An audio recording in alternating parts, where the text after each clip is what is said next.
नैबेहा निला होनाय आरो लोगोफोरनो हेलो फ्रेंड वेलकम टू माय एएस बसुमतारी यूट्यूब चैनल आंनि एएस बसुमतारी यूट्यूब चैनलाव नोंथांमोन गासैखौबो आरो फिन खेबसे बरायनाय बावहरनाय थाबाय नै आं दिनै मोनसे गोदान भिडिअ लानानै फैलायबाय लोगोफोर अन्नानै भिडिअखौ जोबजासिम नायलांदो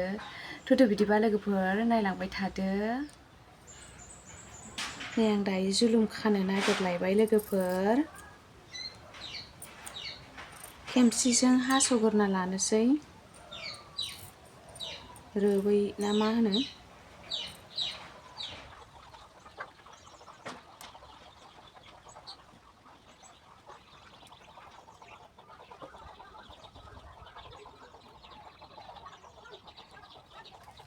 गेन्द्रे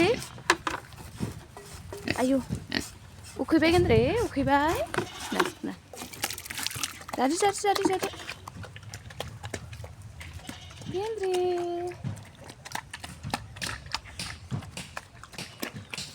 उखैहाबनानै जा जाखाबाय नायलाय अमाया आदार होग्रायाबो जा फिसाखा बेयाव नङाबानो जाबावा लोगोफोर आंना अमाया बेलेगाव होबाथाय जाया बियो दाना अमा आदार होखांबाय नालाय लोगोफोर आरो दाना जि खाफिनसैलाय आं दसे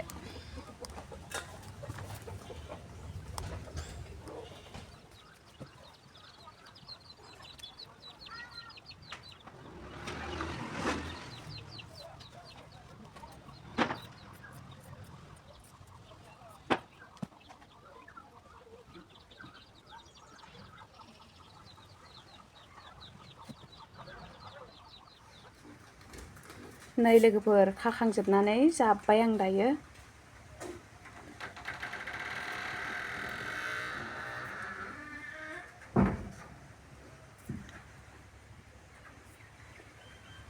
मोजां नुदोंना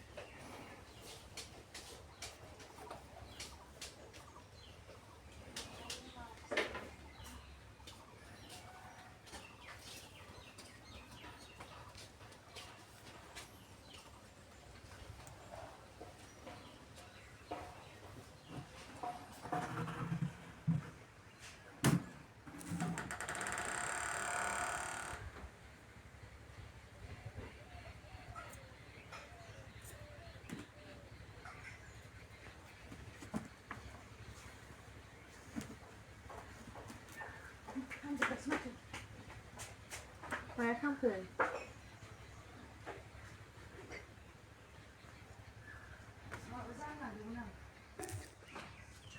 नै लोगोफोर खाखांजोब्बाय गांसे गांसे खिथानोसै आङो गेजेराव बेबायदि आरो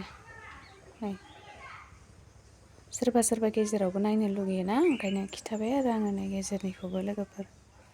नैबेहा निला होनाय आरो लोगोफोरनो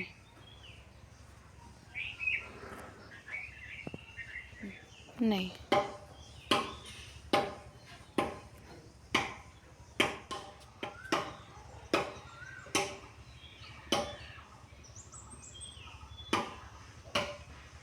आं माखासेखौ खिथाजोबला लोगोफोर एखे गोजाखासो नालाय ओंखायनो बेसेबांखिनिखौल' खिथाबाय आङो नै होमबा दिनैनि भिडिअखौ बेयावनो दोनथ'नाय जाबाय लोगोफोर आरो नेक्स्ट भिडिअआव लोगो मोनफिनगोन आंनि भिडिअखौ नायनानै मोजां मोनोबा लाइक खालाम शेयार खालाम आरो साबस्क्राइब खालामना ला लोगोफोर